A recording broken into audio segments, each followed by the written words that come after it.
Τι είναι αυτό? Ένα σφουργίτι.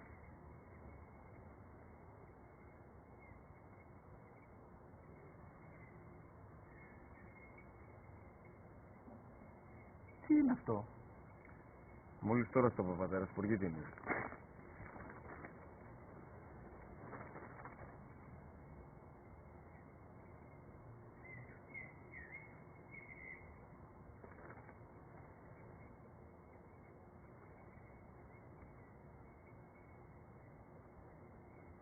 Τι είναι αυτό? Ένα σφουργίτι είναι, πατέρα. Ένα σφουργίτι. Πού? Γη? Τι?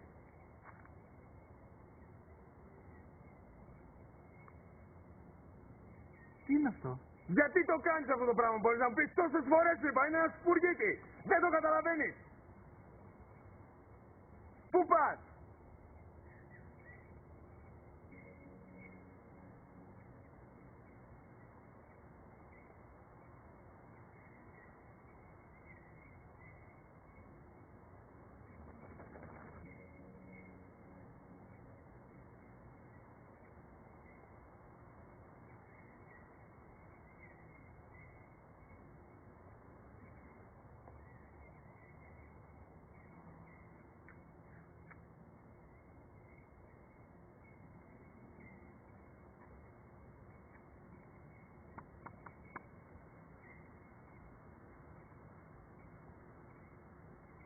Δυνατά.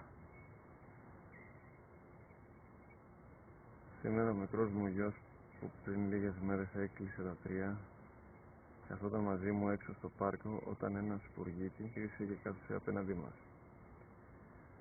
Ο γιος μου με ρώτησε 21 φορές τι ήταν αυτό και του απάντησα και τις 21 φορές ότι ήταν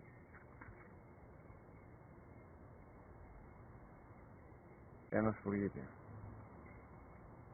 Τον αγκάλιασα τρυφερά και τις 21 φορές που μου έκανε την ίδια ερώτηση ξανά και ξανά,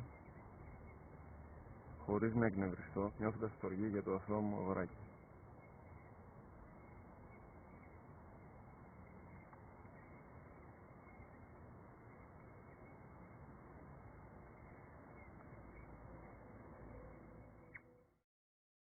وقضى ربك ألا تعبدوا